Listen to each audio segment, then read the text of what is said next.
বিসমিল্লাহির রহমানির রহিম। আসসালামু আলাইকুম। আমরা সি প্যানেলের টিউটোরিয়ালের দ্বিতীয় ক্লাসে বলেছিলাম দেখাবো ফাইল ম্যানেজার নিয়ে।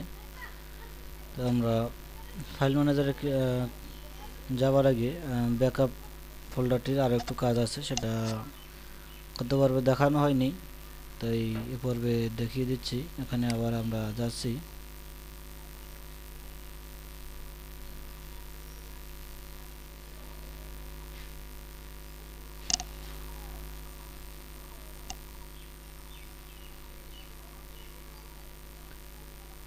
আমরা দেখিয়েছিলাম এখান থেকে কীভাবে আপনি ব্যাকআপ নেবেন।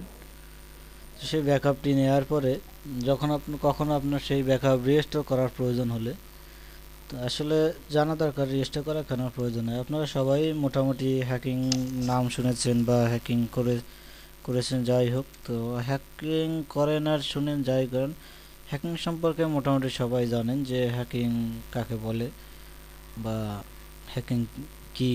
এজন্য বিষয়ে বেশি আলোচনা করে টিউটোরিয়াল বড় করব না।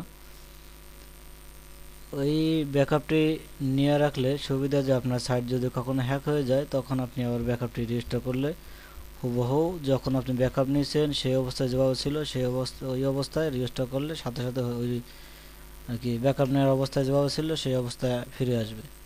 তো আপনি যে ব্যাকআপটি এখান থেকে ডাউনলোড করবেন, এই ব্যাকআপটি আপনি পরবর্তীতে যদি রেজিস্টার করার প্রয়োজন হয়, তাহলে আপনি কীভাবে সেই ব্যাকআপটি রেজিস্টার করবেন। এজন্য এখানে না গিয়ে শুধু ওই আপনার ব্যাকআপের অপশনে এসে এখানে দেখেন যে ডাউনলোড হোম ডাইরেক্টরি ব্যাকআপ, আবার রিস্টোর হোম ডাইরেক্টরি ব্যাকআপ। আপনি এখান থেকে ব্রাউজে ক্লিক করবেন। ক্লিক করলে আপনার সেই ডাউনলোডকৃত ব্যাকআপ ফাইলটি আপনাকে অবশ্যই স্মরণ রাখতে হবে যে আপনি ওখানে ডাউনলোড করার সময় হোম ডাইরেক্টরির নাম বলছিলাম আমি, সেই হোম ডাইরেক্টরি আপনি সিলেক্ট করেছিলেন কিনা। যদি আপনি হোম ডাইরেক্টরি সিলেক্ট করে থাকেন তাহলে আপনি সেই হোম ডাইরেক্টরি এখানে সিলেক্ট করে দেবেন। আপনি এই হোম ডাইরেক্টরি ডাউনলোড করে থাকলে এখানে আপনার দেখাচ্ছে হোম ডাইরেক্টরির জন্য, এখানে ক্লিক করে আপনি সেই হোম ডাইরেক্টরি সেই ব্যাকআপটি যে ডাউনলোড করেছিলেন ওটি সিলেক্ট করে আপলোডে ক্লিক করবেন। আপলোডে ক্লিক করলে সেই ব্যাকআপটি আপলোড হয়ে আপনার সাইট আগের মতো হয়ে যাবে।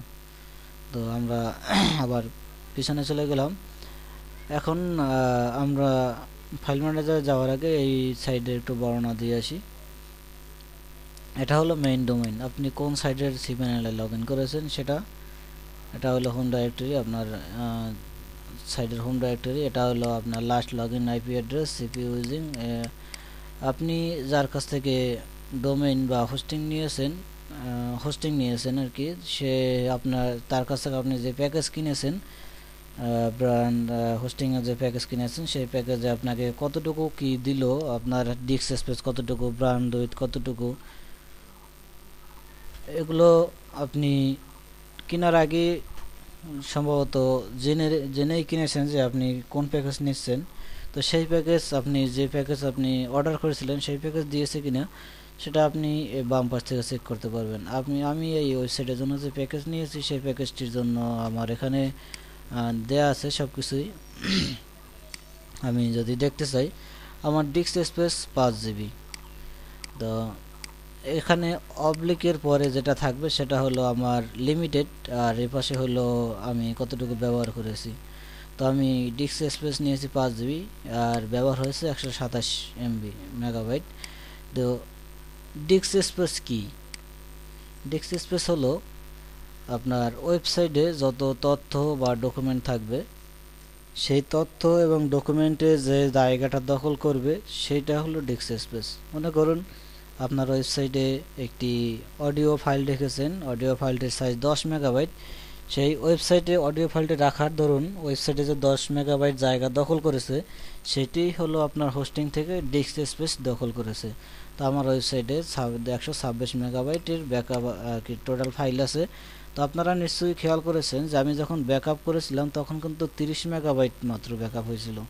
এটা হইল এজন্য যে আপনার টোটাল ওয়েবসাইটে যে ফাইলগুলো, এগুলোকে টিএআর অথবা জিপ ফাইলে কমপ্রেস করার পরে ওই সাইজ কমাই ফেলাইছে আর কি। কমপ্লেক্স না, আশা করি বুঝেন। যে আপনার 10 জিবির ফাইলও 10 মেগাবাইটে আনা যায়, এরকমের টিউটোরিয়াল আপনি পাবেন ইন্টারনেটে যদি সার্চ দেন 10 জিবি ফাইল কীভাবে আমি 10 মেগাবাইটে ফিরে একটা ফাইল করে আনবো জিপ করে, তাহলে অনেক টিউটোরিয়াল পাবেন। আবার সেই জিপটিকে যখন আপনি আনজিপ করবেন তখন আবার সেটার ভিতর থেকে 10 জিবি বের হবে। তো এই রকমেরই আপনি যখন এখানে যখন ব্যাকআপ নেওয়ার সময় আমি দেখেছিলাম 30 মেগাবাইট, ওটা যদি ডাউনলোড করে আমি আনজিপ করতাম তাহলে সেখান থেকে 126 মেগাবাইটে বের হতো। এতে সুবিধা হলো যে আপনার ফাইলটি ছোট হয়ে তাড়াতাড়ি ডাউনলোড হইতেছে, আপনার সময় কম লাগলো, ফাইল সাইজ কম হলো, আবার আপনি পরিপূর্ণ মেগাবাইটে পাইলেন। এবার হইলো 75 জিবি ব্রান্ড উইথ হলো আর ব্যবহার হয়েছে আমার 690। তো ব্রান্ড উইথ হলো আপনার ওয়েবসাইটে যখন ভিজিটররা ভিজিট করবে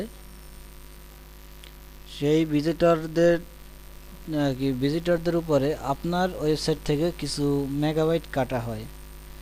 আপনার ওয়েবসাইট যারা ভিজিট করবে, যতক্ষণ ভিজিট করবে তার উপরে আপনার ওয়েবসাইটেরও একটা মেগাবাইট খরচ হয়, সেটার নাম হলো ব্রান্ড উইথ। তো ব্রান্ড উইথ যদি আপনার শেষ হয়ে যায় তাহলে আপনার ওয়েবসাইট কেউ ভিজিট করতে পারবে না। এই ব্রান্ড উইথটা হলো আপনার প্রতি মাসে দিয়ে থাকে। যেমন ডিস্ক স্পেস আমার 5 জিবি, এটা হলো আমি যতদিন এই প্যাকেজে রাখবো ততদিনই। আর 75 জিবি এটা কিন্তু লেখা আছে তো মান্থলি ব্রান্ড উইথ ট্রান্সফার, মানে প্রতি মাসে আমাকে 75 জিবি ব্রান্ড উইথ দিবে আমার কোম্পানি। 0% ব্যবহার করেছি, মাউস রাখলেই দেখা যাচ্ছে। এটা ব্রান্ড উইথ আপনি যার কাছ থেকে নেন ব্রান্ড উইথ প্রতি মাসে দিয়ে থাকে। আপনি যদি 5 জিবি ব্রান্ড উইথ নেন তাহলে আপনাকে প্রতি মাসে 5 জিবি করে দিবে। তবে এখানে আবার আপনি মোবাইল কোম্পানির মতো মনে করবেন না। যেমন মোবাইল কোম্পানিতে আপনি যদি ব্রান্ড উইথ কিনেন ও P6 কিনেন একটা 1 জিবি প্যাকেজ, সেক্ষেত্রে আপনার যদি এই মাসে 5 জিবি মনে করেন 1 জিবি নিলেন, সেখানে আপনি 500 মেগাবাইট খরচ করলেন আর 500 মেগাবাইট আপনার অবশিষ্ট আছে, কিন্তু আপনার এক মাস শেষ, আবার শেষ হওয়ার আগে যদি আবার একটা 1 জিবির প্যাকেজ নেন, সেক্ষেত্রে আপনাকে ওই 500 মেগাবাইট এই 1 জিবির সাথে যোগ করে দেয়।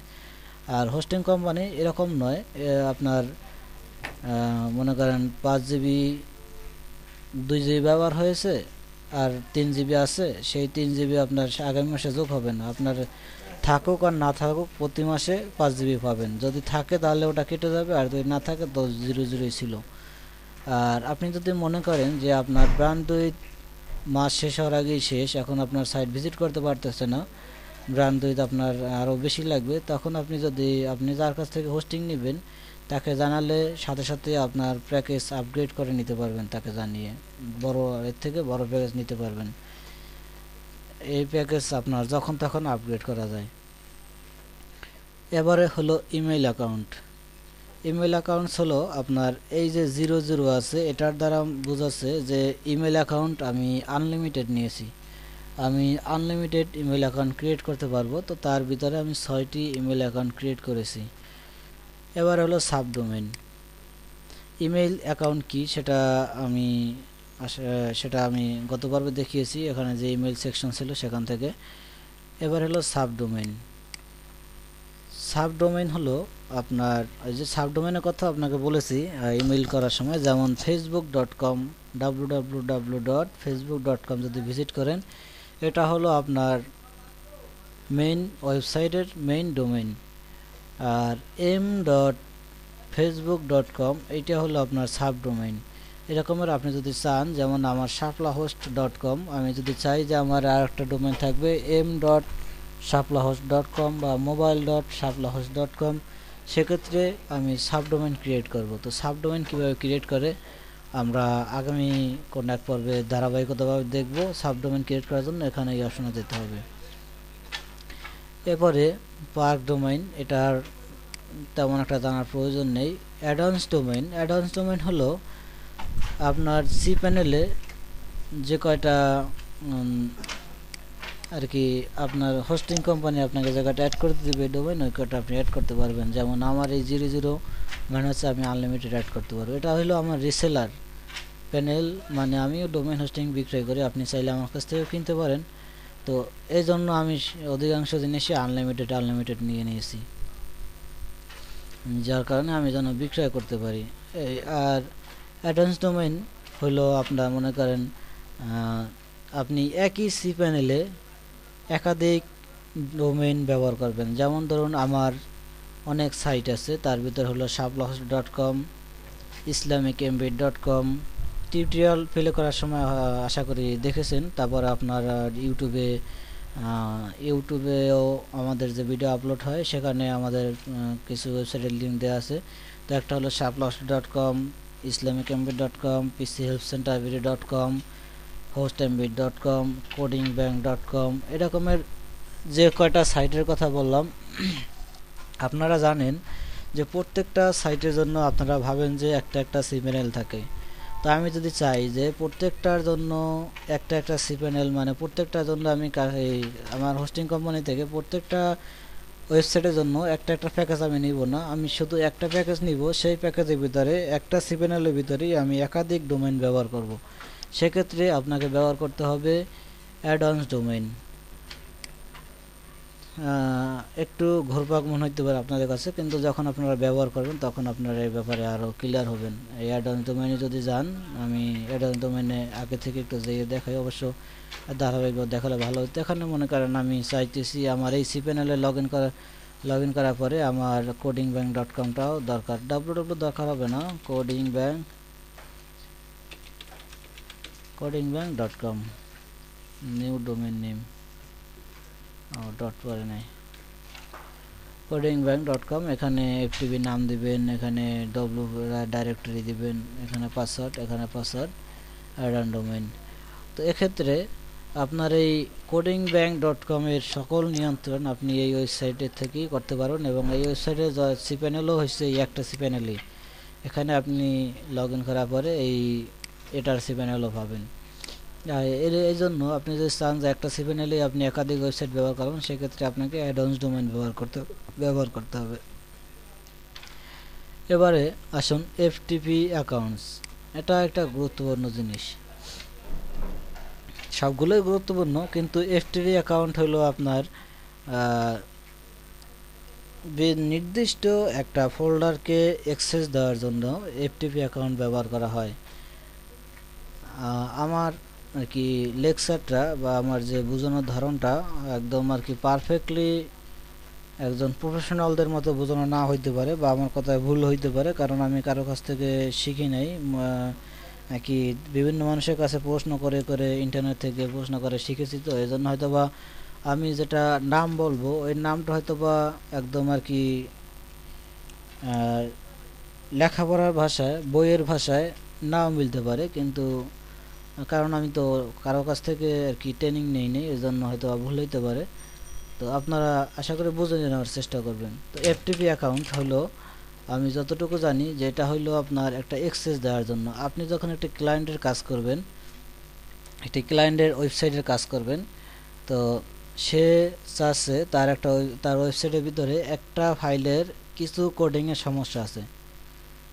শুধু একটা, মনে করেন একটা ফাইলে তার কিছু কোডিংয়ের সমস্যা আছে। এখন সে এই কোডিংগুলো এই সমস্যাগুলো ঠিক করার জন্য ওডেক্সে যদি আপনার বিট আর কি জব পোস্ট করে, সেক্ষেত্রে আপনি যদি সেই কাজ পান, তাহলে ক্লায়েন্ট ওই পেজটির কোডগুলো আপনার সলভ করার জন্য আপনার কখনোই সি প্যানেলের পুরো নাম পাসওয়ার্ড দিবে না, কারণ আপনাকে তো সে চিনে না, কীভাবে সিকিউরিটি দেবে তাকে।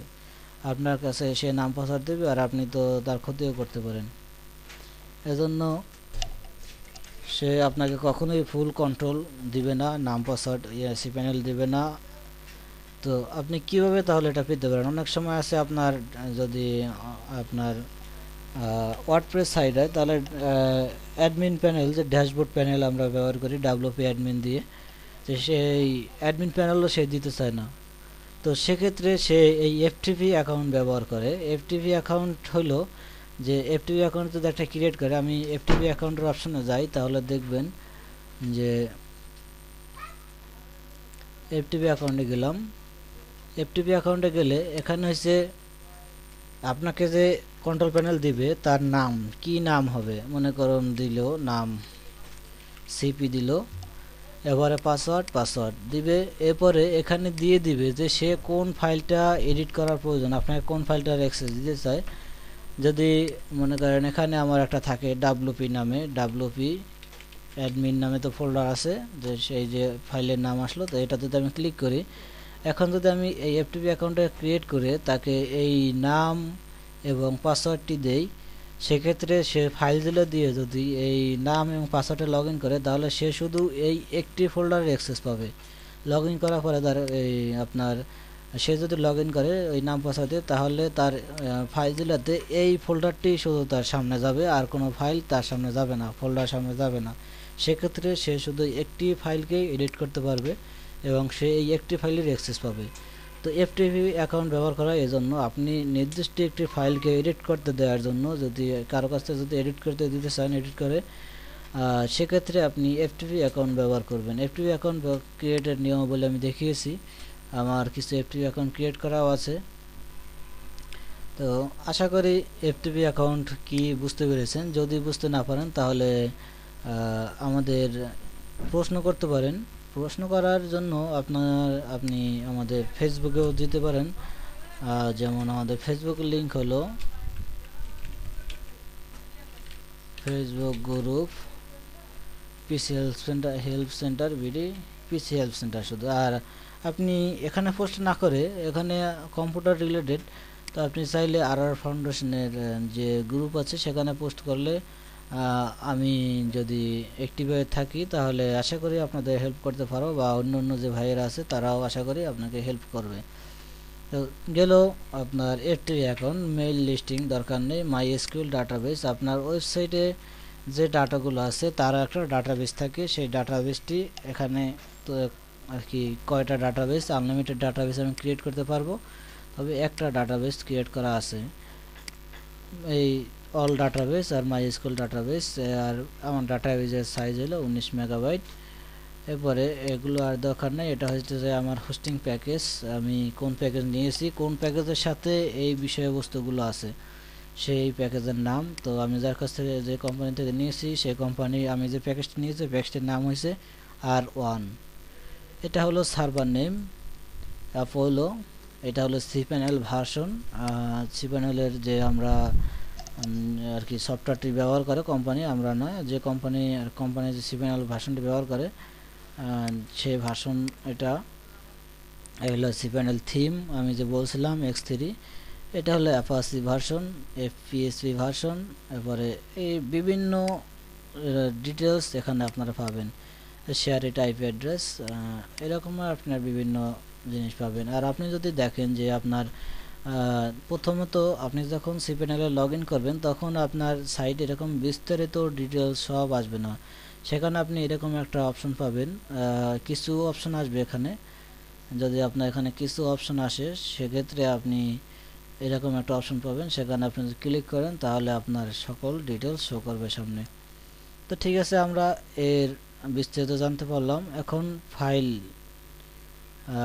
ফাইল ম্যানেজারের কাজ অত্যাধিক কাজ, অনেক কাজ আছে। তো আমরা ফাইল ম্যানেজার সকল আর কি আলোচনা এখানে করব না, কারণ এখন আমরা যে এটার সাথে অনেক অপশনের সম্পৃক্ততা আছে, এজন্য শুধু এখন ফাইল ম্যানেজারের জন্য বেসিক ধারণা দিয়ে যাব। আর বিভিন্ন অপশনে কাজ করার সময় ফাইল ম্যানেজার প্রয়োজন হবে, তখন আমরা ফাইল ম্যানেজারে এসে কাজ করে যাব আশা করি, তাহলে ফাইল ম্যানেজারে কিছু কাজ দেখতে পাবেন। তো আমরা ফাইল ম্যানেজারে যাব, ফাইল ম্যানেজারে ক্লিক করে এখানে আপনি যে কোনো একটা থাকতে পারে, তো আমি এটা ক্লিক করলাম, এটা সিলেক্ট করে দিলাম ডব্লিউপি ওয়েব রুট। এখান থেকে আপনি এই যে বললাম যে অ্যাডভান্স ডোমেইন, তারপরে সাব ডোমেইন যদি আপনি অ্যাড করে রাখেন তাহলে এখানে সে আর কি সিলেক্ট করে আর কি ড্রপ ডাউন মেনুতে আসবে। তো আপনি কোন ডোমেইনের cPanel-এ যেতে চান, ফাইল ম্যানেজার যেতে চান, সেই ডোমেইনটি এখান থেকে সিলেক্ট করে দিবেন। এরপরে আপনি এটাতে টিক দিয়ে দিন শো হিডেন ফাইল, যদি যান তাহলে শো হিডেন ফাইল, এবারে গো দিবেন। গো দিলে এরকম একটা উইন্ডো ওপেন হবে। এখানে আমাদের এই অপশনগুলোতে কোনো কাজ নেই, আমাদের কাজ শুধু পাবলিক HTML-এ যদি আমরা ক্লিক করি সেক্ষেত্রে আমাদের এখানে যে ফাইলগুলো আসলো এগুলোই হলো আমাদের কাজের জিনিস। তো এখানে আপনার কোনো ফাইল থাকে না সাধারণত, আপনি নতুন যখন কিনবেন একটা ফাইল থাকে, এই একটা ফাইল থাকে, ফাইলটার নামটা আমার মনে নেই, আমি দেখাচ্ছি। আমার এই ওয়েবসাইটে এখন পর্যন্ত কিছু করি নাই। এই CGI-BIN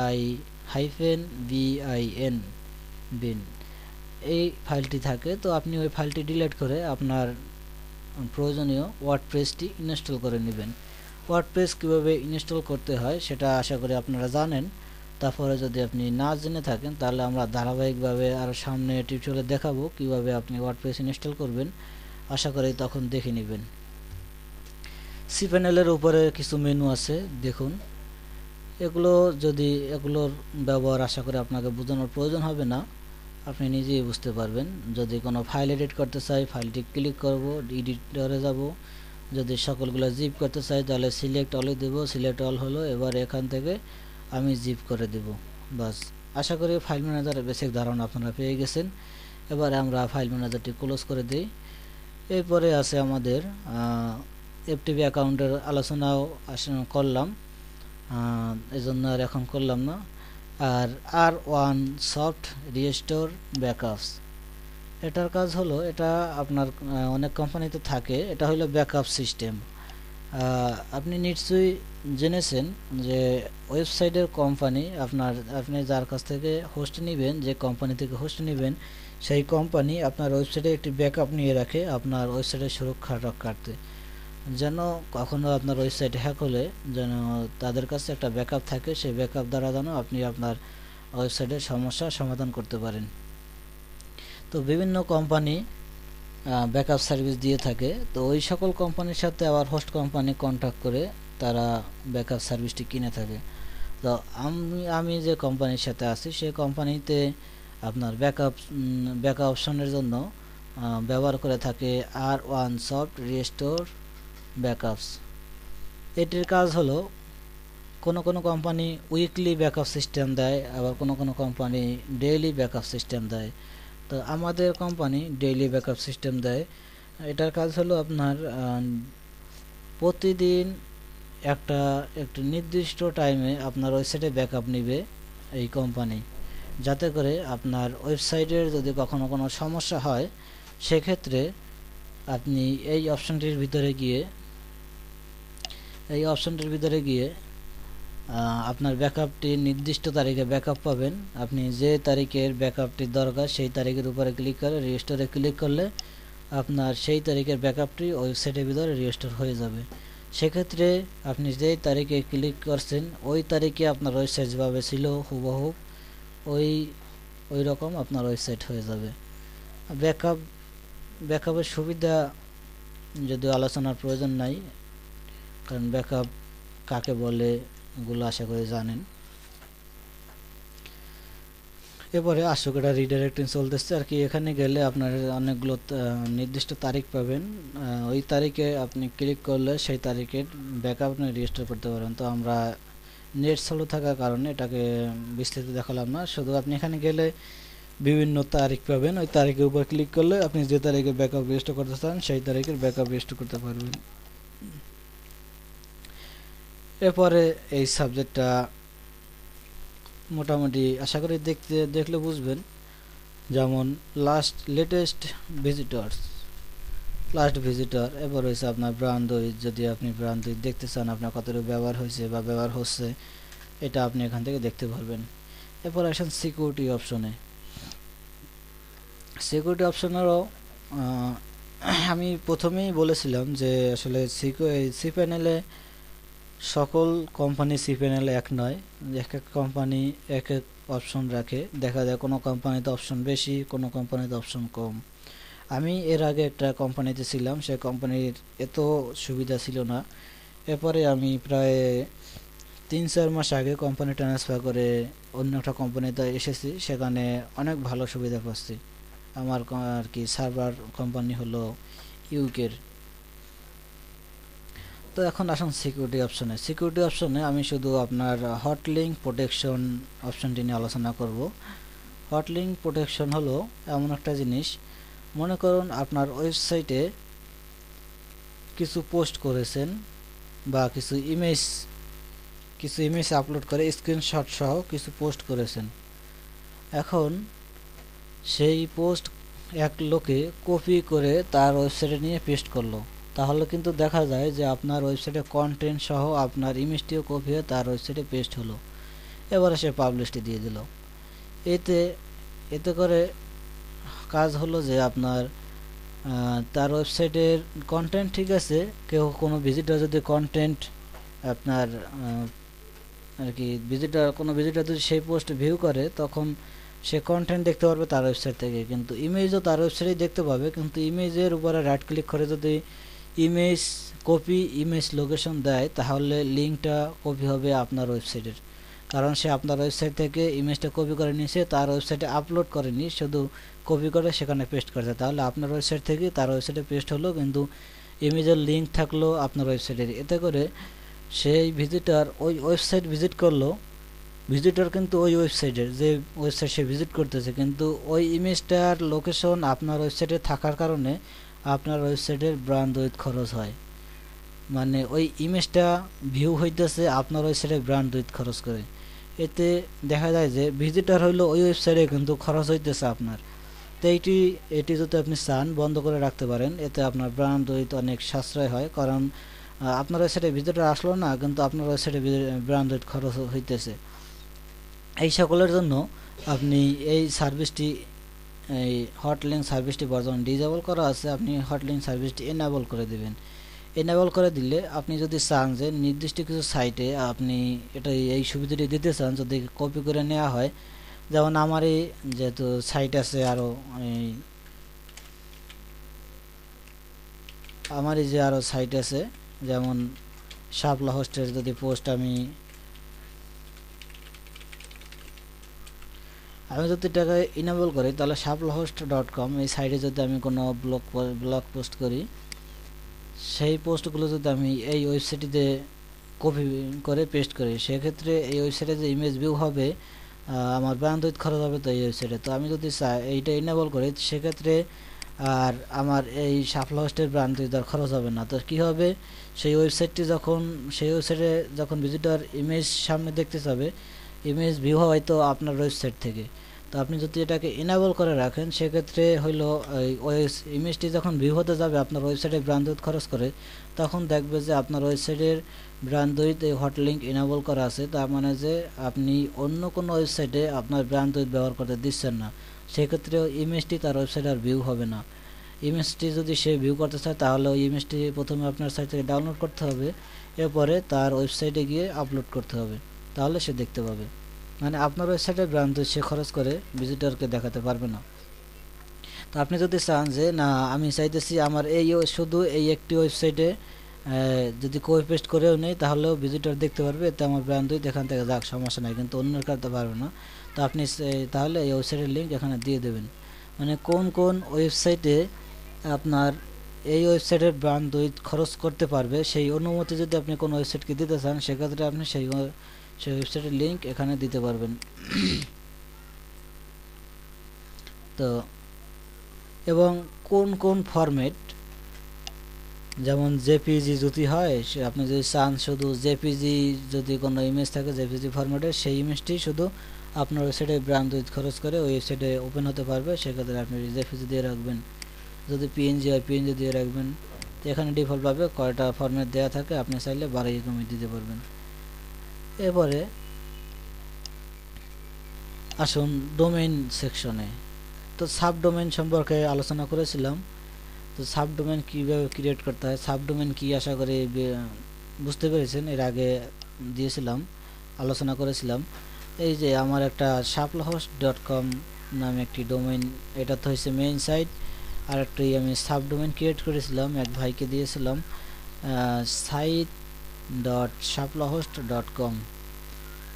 এইটা হলো এই যে সাইট, এইটা হলো সাবডোমেইন, আর এইটা হলো মেইন ডোমেইন। তো এখন যদি আপনি একটা সাবডোমেইন ক্রিয়েট করতে চান, সেক্ষেত্রে মনে করেন m.shaplahost.ডট আছে, ডট দেওয়া যাবে না, এম দিলে m.shaplahost.com এসে যায়। এখন আপনি যদি চান সাইডের আবার সাবডোমেইনের আবার সাবডোমেইন, সেক্ষেত্রে এটি সিলেক্ট করে দেবেন, তাহলে m.site.shaplahost.com, মানে আপনি সাবডোমেইনের আবার সাবডোমেইন ক্রিয়েট করতে পারবেন। এখন আপনি সাব লস্ট হইল, এরপরে আপনি এই ডোমেনটি ভিজিট করলে কোন ফোল্ডারের ডকুমেন্ট দেখাবে সেই ডকুমেন্টটি এখান থেকে দিয়ে দেবেন। পাবলিক HTML আমরা যে ফাইল ম্যানেজারে থেকে আমরা দেখেছিলাম যে পাবলিক HTML নামে একটি ফোল্ডার আছে, আপনার ওয়েবসাইটের সকল ডকুমেন্ট এখানে থাকবে। তো পাবলিক HTML মনে করেন আমি একটি ফোল্ডার করব, নির্দিষ্ট একটি ফোল্ডার দেওয়া নাই, প্লাগইন যদি আমি একটি ফোল্ডার করি, এই যদি চাই যে এই সাবডোমেনটি ভিজিট করলে এই প্লাগইন ফোল্ডারটি ভিজিট হবে, সেক্ষেত্রে আপনি এই পাবলিক HTML তো ডিফল্টভাবেই আছে আর প্লাগইনস, তাহলে পাবলিক HTML তো এখানে আছে স্ল্যাশ হবে প্লাগইনস, PLUGINS প্লাগইনস। এখন যদি আমি ক্রিয়েট দেই সেক্ষেত্রে হবে সাবডোমেইন ক্রিয়েট দিলে ক্রিয়েট হয়ে যাবে, এখানে সাকসেসফুলি দেখাবে, কিন্তু এই ডোমেইনটি রান হবে, কোম্পানি থেকে রান করে দিবে, কিছু সময় লাগে। এজন্য আমি এখন দেখাইনি, কারণ এটা সাথে সাথে আর কি চালু হয় না ডোমেইনটি। এখানে সাকসেসফুল দেখায় যে ডোমেইন ক্রিয়েট হয়েছে, কিন্তু ডোমেইন আবার কোম্পানিতে রিকোয়েস্ট চলে যায়, কোম্পানি থেকে অ্যাপ্রুভ করার পরে আবার আপনি সেই ডোমেইনটি ব্যবহার করতে পারবেন। এর আগে ভিজিট করলে কিছু আসবে না, সার্ভার নট ফাউন্ড আসবে। তো আশা করি বুঝতে পেরেছেন। আপনি এখানে সাবডোমেইনটি দিবেন এবং এই সাবডোমেইনটি ভিজিট করলে কোন ফোল্ডারটি শো করবে সেই ফোল্ডারটির নাম এখানে দিয়ে দেবেন। আর আপনি যদি চান যে সাবডোমেইনটি ভিজিট করলেও আপনার মেইন ডোমেইনের ডকুমেন্টটি দেখাইবে, তো সেক্ষেত্রে আপনি প্লাগইন কেটে দেবেন, কারণ মেইন ডকুমেন্ট হলো public.html। সেক্ষেত্রে m.shaplodge.com ভিজিট করলেও মেইন ডোমেইনের ওইটাই দেখাইবে। আশা করি বুঝতে পেরেছেন। সাবডোমেইনের গেল, এরপরে আমরা অ্যাডভান্স ডোমেইনে দেখিয়েছিলাম। এবারে আসুন পার্ক ডোমেইন থাকুক, রিডাইরেক্ট ডোমেইনে যাই। রিডাইরেক্ট ডোমেইনে গেলে কি হবে দেখি। অল পাবলিক ডোমেইন, বা আপনি যদি চান সব রিডাইরেক্ট, মানে আশা করি বুঝেন। এখানে যদি আপনি shaplhost.com সিলেক্ট করে দেন, এরপরে আমি যদি এখানে দিয়ে দেই রিডাইরেক্ট টু, এখানে যদি দিয়ে দেই pchelpcenter.com, এক্ষেত্রে হলো যে আমি এই shaplhost.com এখন যদি আমি অ্যাড দেই, সেক্ষেত্রে কোনো ভিজিটর যদি shaplhost.com ভিজিট করে, তাহলে অটোমেটিকলি রিডাইরেক্ট হয়ে shaplhost না দেখিয়ে রিডাইরেক্ট হয়ে pchelpcenter.com এ নিয়ে যাবে। আশা করি বুঝতে পেরেছেন। এখানে দেয়া আছে, আবার আপনি কোনো ভিজিটর যদি www.shaplhost.com দিয়ে ঢুকে তাহলে PC হেল্প সেন্টারে যাবে, আর যদি শুধু shaplhost.com দিয়ে ঢুকে তাহলে শুধু PC হেল্প সেন্টারে থাকবে, shaplhost-এ থাকবে। এরকম আপনি কোন ডোমেইন ভিজিটররা ভিজিট করলে আপনার নতুন আরেকটা ডোমেইনে রিডাইরেক্ট হবে, সেটা আপনি এখান থেকে সিলেক্ট করে অ্যাড দিয়ে দিতে পারবেন। আশা করি রিডাইরেক্ট অপশনও বুঝতে পেরেছেন। এরপরে আসুন MySQL ডাটাবেজ। MySQL ডাটাবেজ হলো আপনার ওয়েবসাইটের জন্য যেমন আমাদের ওয়ার্ডপ্রেসের জন্য দরকার হয় MySQL ডাটাবেজ। আমি শুধু এখন ধারণা দিয়ে যাচ্ছি, এরপরে আরও বিস্তারিত কাজ দেখাবো, যেমন ফাইল ম্যানেজার থেকে শুরু করব কাজ দেখানো। তো এখানে MySQL ডাটাবেজ আপনার ওয়েবসাইটের বিভিন্ন CMS আছে যে সকলের জন্য আপনার MySQL ডাটাবেজ দরকার হয়। যেমন যদি কোনো HTML টেমপ্লেট আপলোড করেন আপনার সাইটে, সেক্ষেত্রে আপনার MySQL ডাটাবেজ দরকার হয় না। তো ওয়ার্ডপ্রেস তৈরি করার সময়, ওয়ার্ডপ্রেস ইনস্টল করার সময় আপনারা যখন লোকাল হোস্টে ইনস্টল করেন, তখন নিশ্চয়ই যারা লোকাল হোস্টে কাজ করেছেন তারা নিশ্চয়ই দেখেছেন যে লোকাল হোস্ট /phpMyAdmin এখানে গিয়ে একটি ডাটাবেস তৈরি করতে হয়। তো এটা হলো সেই ডাটাবেস। সেই ডাটাবেসটা cPanel-এ হলো, এখান থেকে আপনি ক্রিয়েট করতে পারবেন, এখান থেকে ক্রিয়েট করবেন। এবারে phpMyAdmin-এর কাজ আছে ভিন্ন, এটা পরবর্তীতে কাজের ধাপে এসে যাব সামনে, এজন্য আর এখন আলোচনা করলাম না। আর ডাটাবেস এগুলো ধারণা দিয়ে রাখলাম, যখন আমরা প্র্যাকটিক্যালে কাজ করব আশা করি তখন আপনাদের কাছে ইজি হয়ে যাবে আপনাদের কাছে। আর এখানে কিছু সফটওয়্যার কোম্পানি দিয়ে রাখে, এটা হলো সফট কুলার, এটা হলো একটা স্ক্রিপ্ট ইনস্টলার। আপনার অনেক যেমন ব্লু হোস্ট আছে, ব্লু হোস্টে ব্যবহার করে সিম্পল স্ক্রিপ্ট ইনস্টলার, আর আমার কোম্পানিতে আছে সফটকুলার স্ক্রিপ্ট ইনস্টলার। তো এটার কাজ হলো আপনি যে ওয়ার্ডপ্রেস ইনস্টল করেন, ওয়ার্ডপ্রেস যদি আপনি ইনস্টল করতে চান, দেখুন আমি যদি ওয়ার্ডপ্রেস ইনস্টল করতে চাই তাহলে এই যে সফটকুলারটা এখানে আর কি, এখানে এক ক্লিক ইনস্টল করার জন্য কোনো ঝামেলা ছাড়া আপনি ইনস্টল করতে পারবেন। সেক্ষেত্রে কিভাবে করবেন দেখুন,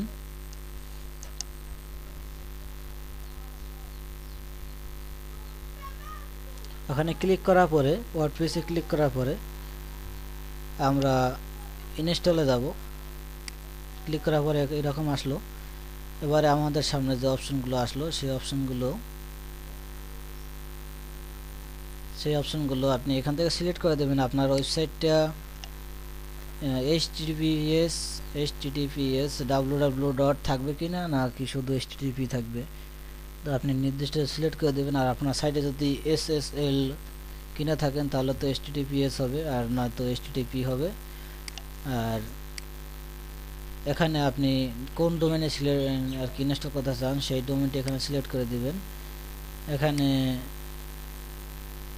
আর কি ইনডাইরেক্টরি হলো, যেমন আমি পাবলিক HTML এর ভিতরে বলেছিলাম যে যদি কোনো নির্দিষ্ট ফোল্ডার,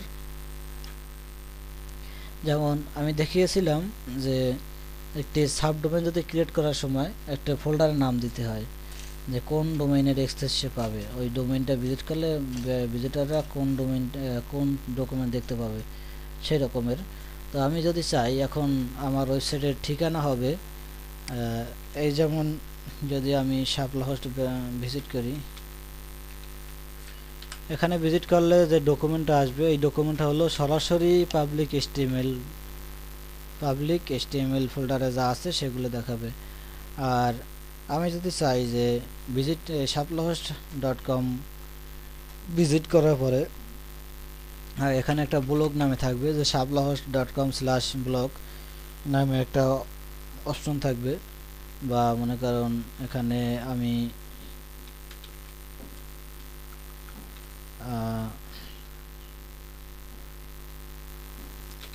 বাসার নামে একটি থাকবে, যে shaplahost.com/বাসার যদি কেউ ভিজিট করে তাহলে একটি ওয়ার্ডপ্রেস সাইট দেখাবে।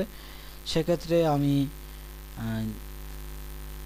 এই যে এইটা হলো পাবলিক HTML, এবং যদি আরও এক্সট্রা কিছু অ্যাড করতে চাই তাহলে এটা হবে। তাহলে এখানে আমি দেব যে এই যে এখন আমি ইনস্টল করতেছি www থাকবে, শাপলা থাকবে।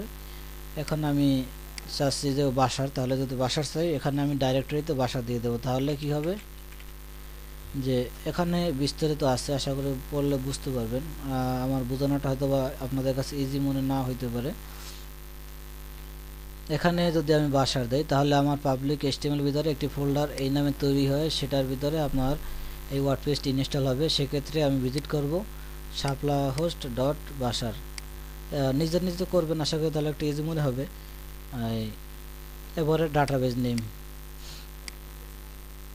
এই যে আপনাদের দেখাইছিলাম যে MySQL ডাটাবেস, এইটার আগে যে একটু আলোচনা করছিলাম যে ডাটাবেস ওয়ার্ডপ্রেসের জন্য দরকার হয়, সেই ডাটাবেস যে কোনো একটা ডাটাবেস নেম দিয়ে দেবেন। মনে করুন সাইটে টু ডাটাবেস নেম দিলেন, টেবিল প্রিফিক্স WP থাকুক, মাই থাকুক, অ্যাডমিন থাকুক, পাসওয়ার্ড মনে করুন দিয়ে দিলাম 1 2 3 4 5 6।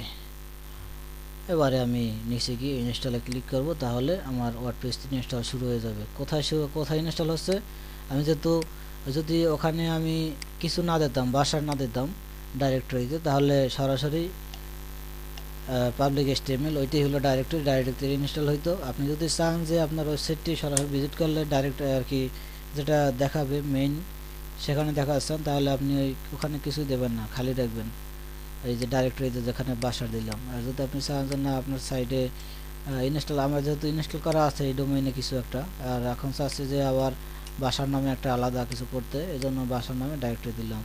এখন দেখেন ইনস্টল সাকসেসফুলি, এই ডোমেইনটি যদি আর কি এখন আমি যদি এরকম ভিজিট করে দেখেন shaplahost.com/বাসার, তার মানে এই ফোল্ডারটির ভিতরে একটি ফোল্ডার তৈরি হয়েছে আমার পাবলিক HTML ভিতরে, সেটার ভিতরে বাসার নামে একটা আর কি একটা ফোল্ডার তৈরি, সেখানে ওয়ার্ডপ্রেস ইনস্টল আছে। এটা আমাদের কাছে আরও ইজি মনে হবে। আমরা এখন সি প্যানেলে চলে যাই, গো টু কন্ট্রোল প্যানেল। এখন আমরা আর কি এই ফোল্ডার, এই যে ফাইল ম্যানেজার অপশনটি আমরা একটু ভিজিট করি, তাহলে আমাদের কাছে আরও ইজি হয়ে যাবে। এখানে কিভাবে ইন্টারফেস ওয়ান, এই যে পাবলিক HTML হলো মেইন ডোমেইনের জন্য। পাবলিক HTML এখানে যা থাকবে সেগুলো দেখাবে। এখন আমি চাচ্ছি যে পাবলিক আর কি মেইন ডোমেইন স্ল্যাশ বাসার নামে একটা আর কি বাসার স্ল্যাশ বাসার দেবে .com স্ল্যাশ বাসার, তাহলে আমার আরেকটি সাইট দেখাবে। সেক্ষেত্রে আমাদের সাইট ডেমো দেখানোর জন্য কিন্তু এগুলো দরকার হয়। মনে করুন আপনার একটি থিম তৈরি করেছেন, সাপলস নামে একটি থিম তৈরি করেছেন, SP নামে মনে করেন একটা ফোল্ডার তৈরি করবেন।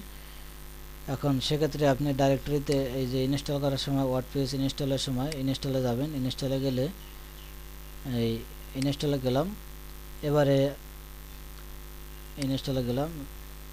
ইনস্টলে যাওয়ার পরে আমি চাচ্ছি যে আমার আর কি ডেমোটা হবে এরকম। মনে করেন আমার থিমের নাম SP, তাহলে saplost.com SP যদি দেয় তাহলে আমার থিমটির ডেমো দেখাবে। সেক্ষেত্রে আমি করব এই ডাইরেক্টরিতে SP দিয়ে দেবো, শুধু SP। আর যদি আমি চাই যে সরাসরি আর কি সাইট ভিজিট করলেই আমার ডেমো দেখাবে, সেক্ষেত্রে আমি এখানে খালি রাখবো। তাহলে আমি চাচ্ছি যে আমার থিমের ডেমো দেখাইতে, সেক্ষেত্রে আমি SP দিলাম। এই লিঙ্কটি যদি ভিজিট করার পর আমি ডেমো দেখাতে চাই, তাহলে আমি এখানে শুধু SP দেবো। SP দিলে কী হবে, এই ডাইরেক্টরিতে এই যে পাবলিক HTML একটি SP নামে ফোল্ডার তৈরি হবে। সেখানে আর কি আমি ওয়ার্ডপ্রেস ইনস্টল করব। তো সেক্ষেত্রে মনে করেন আমি বাসার নামই যে তৈরি করলাম এই মাত্র, এখন বাসার নামে আমি ওয়ার্ডপ্রেস তৈরি করলাম। এই যে বাসার নামে ঢুকলাম, মনে করেন এটা SP নামে তৈরি করছি, এটা SP নামে মনে করেন যে SP নামে ফোল্ডার তৈরি করছি। এরপরে ভিতরে ঢুকবেন, ভিতরে ঢুকে কন্টেন্টে যাবেন, কন্টেন্টে দিকে থিমে যাবেন। এখানে আপনার থিমটা আপলোড করে অ্যাক্টিভ করে পরে আপনার এই যে এখানে আপনি অ্যাডমিন নাম পাসওয়ার্ড দিয়েছেন যে আপনার লগইনের জন্য, সেই নাম পাসওয়ার্ড দেবেন এভাবে WP অ্যাডমিন। এখানে আমি নাম পাসওয়ার্ড দিয়েছিলাম, অ্যাডমিন দিয়েছিলাম নাম, আর পাসওয়ার্ড দিয়েছিলাম 6 পর্যন্ত মনে হয়, একটু দেখি।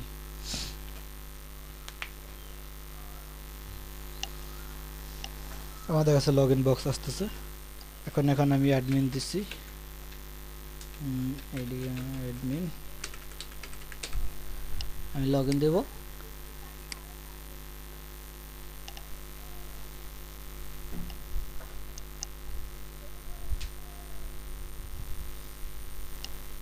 লগইন দিয়ে এখানে থিমে যাব।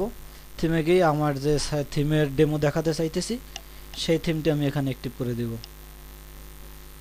মনে করেন আমি ডেমো দেখাতে চাইতেছি এই 2012, এটি আমি অ্যাক্টিভ করে দিলাম। কিভাবে করলাম তা আশা করি বুঝতে পেরেছেন। তো আর কি টিউটোরিয়ালটি বারে বারে পিছে টানবেন, পিছে টাইনে আপনি দেখবেন, করার চেষ্টা করবেন, বোঝার চেষ্টা করবেন। একটু মাথার উপর দিয়ে গেছে আশা করি, তো বারবার দেখা ধরুন আশা করি মাথার উপর থেকে যাবেন। এখন আমি যদি সাইট ভিজিট করি, সেক্ষেত্রে আমার অ্যাক্টিভ থিমটি দেখাবে। আর যদি আমি বাসারটি কেটে দিই, তাহলে আমার মেইন সাইটটি দেখাবে। এরকমের আপনি কোনো সাইটে যদি ডেমো দেখাতে চান, এরকম দেখাইতে পারেন। আরও সহজ পদ্ধতি, আরও পদ্ধতি আছে যে আপনি যদি চান যে আপনার লোকাল হোস্টে আপনার আর কি সম্পূর্ণ ডিজাইন হয়েছে, তো কীভাবে লোকাল হোস্টে সার্ভার সাইট ট্রান্সফার করতে হয় সেটা এক পর্বে আমরা দেখিয়ে দেবো। তো এখন আপনি চাইলে আরও নতুন একটি ফোল্ডার তৈরি করে এখানে সেটা ওই ফোল্ডারের ভিতরে আপনি আর কি এই হোস্ট আর কি ওয়ার্ডপ্রেস আপলোড করতে পারেন। তো আমি মনে করেন SP নামে একটি ফোল্ডার তৈরি করি এখানে। তো এখানে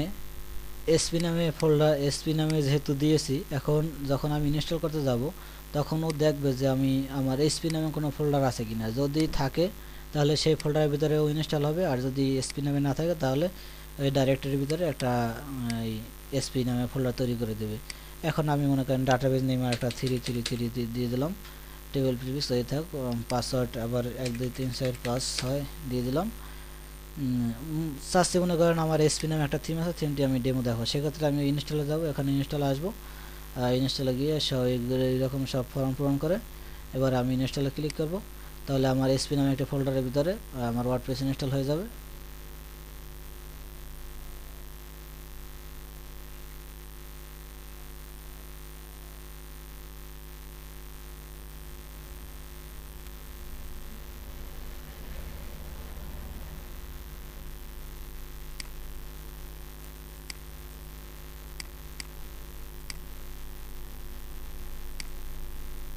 আমাদের এই এসপি ফোল্ডারের ভিতরে কিন্তু এখন আমাদের ওয়ার্ডপ্রেস ইনস্টল হচ্ছে। আমি এখন এই ফোল্ডারটি কেটে দিই, কারণ এটা শুধু আপনাদের দেখানোর উদ্দেশ্যে করেছিলাম।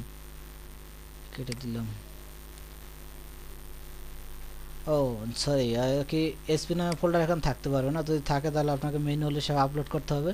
যেহেতু আমাদের এখানে আর কি এসপি নামে ফোল্ডার আছে, এজন্য আর তৈরি করতে পারতেছে না আর কি, ও নিজে তৈরি করে নিবে এটা বলতেছে। আর যদি তৈরি করা থাকে তাহলে হবে না, যদি তৈরি করে রাখেন তাহলে আর কি নিজের এই ফোল্ডারের ভিতরে ঢুকে নতুন করে আর কি সকল কিছু আপলোড করে দিতে হবে। তো আমরা এখান থেকে এটা ডিলিট করে দেই, ডিলিট করে আমরা ওখান থেকেই করি। ম্যানুয়ালি কীভাবে লোকাল হোস্ট থেকে সার্ভার নেবেন সেটা আমরা টিউটোরিয়ালে দেখাবো এক টিউটোরিয়ালে। তো এখানে আবার আমরা শুরু করি। এসপি নামে একটা ফোল্ডার তৈরি করবে, তাই ইনস্টল দিলাম।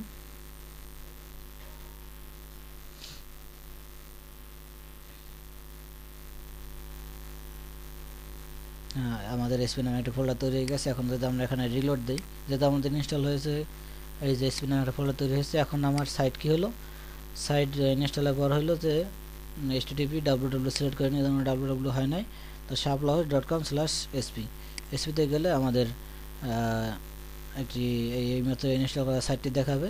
এখন আমি যদি এই সাইটের অ্যাডমিন প্যানেলে যেতে চাই তাহলে এই এসপি wp অ্যাডমিনে যাব, আর এখানে আমি লিখেও যেতে পারি। আমি লিখে যাই, যেহেতু চলে গেছে তাহলে আমি এখান থেকে অ্যাডমিনে যাই। অ্যাডমিনে যাওয়ার পরে আমাদের নাম পাসওয়ার্ড দিয়ে আমরা লগ ইন করবো। লগ ইন এখানে তো আমরা রিলোড করার পরে এসপি নামে ফোল্ডারটি পেয়েছিলাম। এখানে ঢুকে ডাব্লিউ কন্টেন্টে যাব, কন্টেন্টে গিয়ে থিমে যাব, থিমে গিয়ে আমাদের ডিজাইন করা থিমটি এখানে আপলোড করে দেব। এখানে অ্যাডমিন 1 2 3 4 5 6, এবারে আমরা লগ ইন দিলাম। এই যে থিম ফোল্ডারে যাব, থিম ফোল্ডারে গিয়ে আমাদের ডিজাইন করা থিমটি এখানে আপলোড করে দেব। আপলোড করে এখানে অ্যাডমিন প্যানেলে গিয়ে আমাদের থিমটি অ্যাক্টিভ করে দেব। সেক্ষেত্রে আমাদের থিমের ডেমো দেখানো হয়ে যাবে। এখানে অ্যাপিয়ারেন্স থেকে আমাদের থিমটি সিলেক্ট করে দেবো। আর টিউটোরিয়ালটি আর কি সাইড ডেমো দেখানোর জন্য মোটামুটি ডেমো দেখানোর আলোচনাই করা হয়েছে। আপনি কীভাবে একটি থিম ডিজাইন করলে সেটার ডেমো দেখাতে পারেন। এখন আপনি যদি থিম অ্যাক্টিভ করে সকল কন্টেন্টগুলো দেন, সেক্ষেত্রে আপনি কোথাও ডেমো দেখাতে চাইলে এই লিঙ্কটি দিবেন। এই লিঙ্কে ক্লিক করলে আপনার এই থিমটি, এই সাইটটি ভিজিট হবে।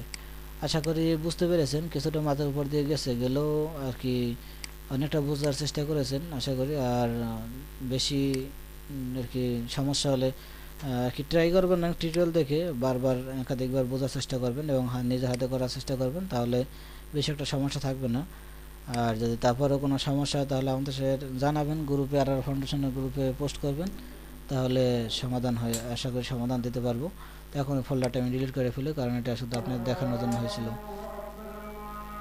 আমরা এই এতক্ষণ যে দুইটা ইনস্টল করলাম ওয়ার্ডপ্রেস, ওই দুইটা ওয়ার্ডপ্রেসের জন্য আমরা ডাটাবেস দুটো ক্রিয়েট করেছিলাম, আপনারা দেখছিলেন।